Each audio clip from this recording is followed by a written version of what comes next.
Keep it on us tonight. New questionable fundraising. Now, this time from a private school seeking your hard-earned money. There's actually a pretty good chance that you've seen their pleas for money land at your doorstep in one of their mailers. They send out a ton of mailers like this and like this one. Maybe you've seen them in your mail. They send out millions of these. Ever since we've started reporting on charities seeking donations, we've been hearing about this charity called St. Joseph Indian School in South Dakota, particularly because the children who go there sound so sad, beaten by their fathers, thrown out by their mothers, young Native Americans on the brink who are saved by this small school, all of course told through poignant letters seeking your help for the school, letters like this one.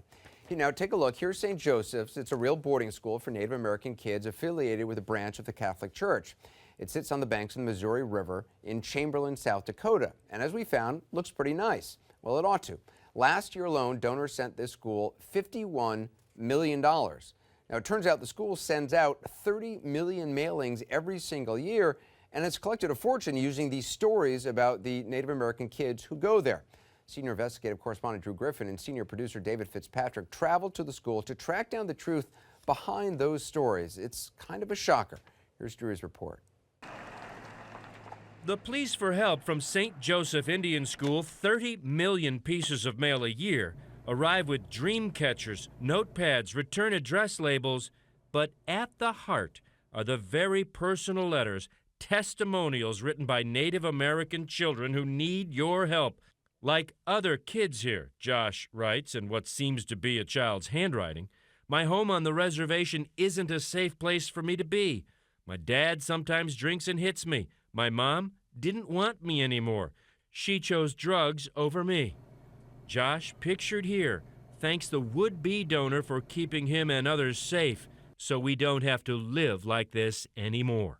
It's a letter designed to tug at your heartstrings, to get you to open up your pocketbook and send a check to this school. The problem is it's also not entirely true. Josh Little Bear is not a real person. That picture you see in the corner, that's not Josh Little Bear. The school admits they do push the edge on their marketing, enough to take in $51 million last year. In a letter to CNN, the school's marketing director admitted there is no Josh Little Bear. He's fictitious. But the school insists Josh's letter is a true story of the very real and challenging situations that far too many children face. Yet what the Better Business Bureau calls misleading pleas continue. Just this month, the school's Christmas packet is arriving, complete with the touching story of an 8-year-old Native American girl named Emily High Elk. And yes, the school concedes she's not a real child either. Jonah Ohm, the school's communication director, and Mike Terrell, the president of the school, agreed to meet us in the lobby of the school's museum. Obviously, you're running a pretty nice place here.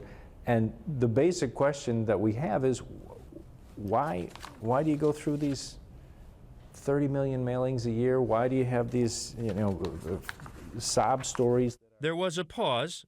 Mike Terrell wiped his shoes. Then the communications director, Jonah Ohm, told us this. Just to be clear, you don't have permission to record us in any way, shape, or form. After asking us to turn off our camera, we were given a tour of the campus. The school officials promised to meet us the next day, but the next day, on advice from an attorney, the school declined any further comment. 30 minutes north of St. Joseph's Indian School is a real Indian reservation. Leonard Pease is the tribal vice chairman of the Crow Creek Sioux. He's among many here angry at how St. Joe's, a school run by non-Indians, is raising a fortune off of racial stereotypes with lines like, "My dad sometimes drinks and hits me," and "My mom chose drugs over me." So what do you think about that? I think it's all BS. It's all BS? Because, first of all, I don't know who Josh Little Bear is, and there ain't no Josh Little Bears around here. And I knew this was going on for a long time in Chamberlain. That's how they get their money. And to me, they make the Indians look bad. Wow. 23-year-old Joel Bishop is the youngest member of the Crow Creek Tribal Council. They brought in $51 million last year.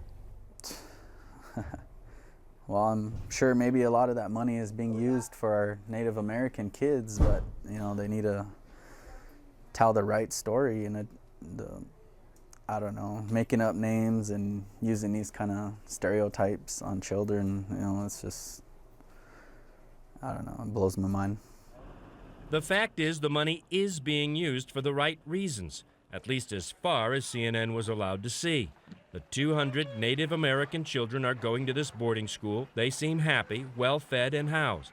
But in the long run, actual Native Americans question if the school's fake pleas built on stereotypes are actually helping Native Americans or making them look like pathetic charity cases. Michael Roberts, who runs a multi-tribal foundation called First Nation, has a name for misleading pleas like this: poverty porn. To treat them, you know, as less than people, you know, as the savages they hope that to portray them, I think is a very dangerous thing and not very, you know, and I think not very nice. Though many have complained to CNN about these mailings and fictitious pleas for help, they appear to work. St. Joseph's Indian School continues to rake in a small fortune in donations. So the school actually sent out a mailer saying kids could possibly freeze because of heating bills. Is that actually true? Can the school not pay its heating bills? You know, that plea, which was pointed out by the Better Business Bureau, asked for this urgent assistance, Anderson, to keep our Lakota students warm. It came the same year the school had $64 million in unrestricted assets. There was never an urgent need. Last year alone, as we've reported, this school brought in $51 million, paid its fundraiser about half that, and still recorded assets of $122 million. This is a real moneymaker. So they paid their fundraiser about half the money. So about half the money that's being donated goes to a fundraiser. I mean, why do they need to stretch the truth, though?